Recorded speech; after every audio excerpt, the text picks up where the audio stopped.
হ্যাঁ হ্যাঁ, বলছি কত হচ্ছে?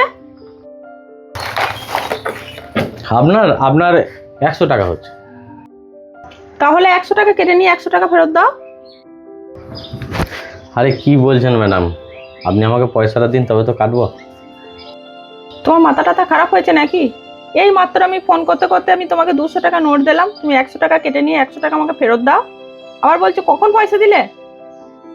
আরে হ্যাঁ ম্যাডাম, আপনি যখন ফোন করতে করতে ওইদিকে গেলেন তখন আমিও দেখেছি যে আপনি একটা 200 টাকার নোট বের করেছিলেন, কিন্তু পয়সাটা আমাকে দেননি। খেয়ালে কথা বলতে বলতে ওইদিকে চলে গিয়েছেন, তারপরে দেখুন আপনি হয়তো কোথাও রেখেছেন। কষ্ট মনে আছে আমি তোমার হাতে পয়সা দিয়েছি, তুমি শুধু শুধু সময় নষ্ট না করে আমার টাকাটা ফেরত দাও।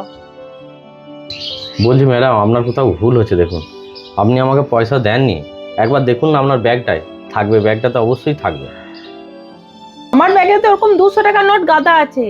ওই নোটটাতে কি লেখা আছে যে এটা মুদিখানা দোকানে পয়সা দেওয়ার জন্য 200 টাকা নোটটা? পয়সাটা শিগগিরই ফেরত দাও, নাহলে কিন্তু আমি পুলিশকে খবর দেবো, তখন কিন্তু তোমার অবস্থা খারাপ হবে। না না ম্যাডাম, কোথায় খবর দিতে হবে না, কিছু বলতে হবে না। হতে পারে হয়তো আমার ভুল হতে পারে। বেশ ঠিক আছে, আমি দিয়ে দিচ্ছি, 100 টাকা ফেরত দিচ্ছি। নিজের দোষটা না স্বীকার করো। এই ধরনের চিটিংবাজি ব্যবসা কতদিন ধরে চলছে? চিটিংবাজি বন্ধ করো। এই যে ম্যাডাম ধরুন। টাকাটা যখন ফেরত দেবে প্রথমে দিয়ে দিলেই হয়, তাহলে এত কথা বলতে হয় না।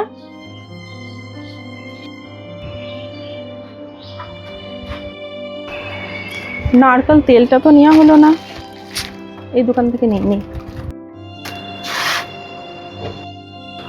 একটা বাজাজ নারকেল তেল দাও তো। হ্যাঁ এই যে দিচ্ছি। কত দাম এটা? এটা 100 টাকা দাম। ঠিক আছে, পয়সা দিচ্ছি। এই যে 200 টাকা নোটটা ব্যাগে, তাহলে তো ওই দোকানদারটা ঠিকই বলছিল, পয়সাটা আমি দেইনি। বাবা, আমি ঠিক ঠিক টাইমে চলে যাব, তো চিন্তা নেই। হ্যাঁ হ্যাঁ হ্যাঁ হ্যাঁ হ্যাঁ, কালকে তো হ্যাঁ হ্যাঁ এসছিল। হ্যাঁ সবাই ভালো আছে রে, হ্যাঁ ঠিক আছে, বেশ ঠিক আছে রে, হ্যাঁ রাখছি। হ্যাঁ, তোমার তো বিরাট ভুল হয়ে গেছে। ঠিক আছে থাকুক, আমি আসছি, দিয়ে এসে নিচ্ছি। এটা বেশ ঠিক আছে। ও দোকানদার, আমার না বড্ড বড় ভুল হয়ে গেছে। তুমি ঠিকই বলছিলে যে ফোন করতে করতে আমি তোমাকে টাকাটা দিইনি। আমি ব্যাগে সত্যিই দেখছি যে না, আমি টাকাটা দিইনি। আবার টাকা না দিয়েও তোমার কাছে আমি 100 টাকা আবার নিয়ে গেলাম। তুমি তোমার পয়সাটা আগে নাও তো, তারপরে তুমি এই 200 টাকা থেকে আমার 100 টাকা কেটে নিয়ে 100 টাকা ফেরত দাও।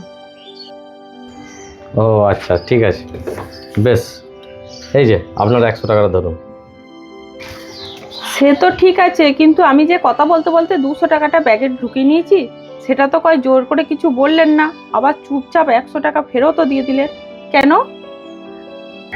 আসলে ম্যাডাম, আমরা হচ্ছি সমাজের দরিদ্র মানুষ এবং দুর্বল মানুষ। কারণ আমরা আপনাদের সঙ্গে কোনো দিকেই পারবো না, না ক্ষমতায় পারবো, না টাকায় পারবো, না কোনো দিকে পারবো। সেই জন্য বাধ্য হয়ে আমাদেরকে সমস্ত জিনিসটা মেনে নিতে হয়, চুপচাপ মুখ বুজে সেটা সহ্য করতে হয়। কারণ আমাদের ঘর সংসার চালাতে হবে, ছেলে পরিবার চালাতে হবে। আমরা যদি আপনাদের মতো লোকের সঙ্গে লাগি, হ্যাঁ আমাদের কি পরিস্থিতি হবে সেটা আপনারা নিশ্চয়ই ভালো করে জানেন। সেই জন্য আমরা সমাজের দরিদ্র মানুষরা এই আপনাদের মতো বড় মানুষদের কাছে মুখ খুলতে পারি না, জোর করতে পারি না। মুখ বুজে সব অন্যায়টা জেনে শুনেও কিন্তু আমাদেরকে সহ্য করে নিতে হয়। কারণ আপনারা হচ্ছেন এক শ্রেণীর মানুষ, আপনাদের সঙ্গে আমরা কোনো দিকেই কোনো রকমভাবে পেরে উঠবো না। যেই কারণে আমাদেরকে আবার কতজন আছে কত ভালো মন্দ কথাও শুনিয়ে দিয়ে যায়, অপমান করে যায়, সেটাও আমাদেরকে মুখ বুজে শুনতে হয়।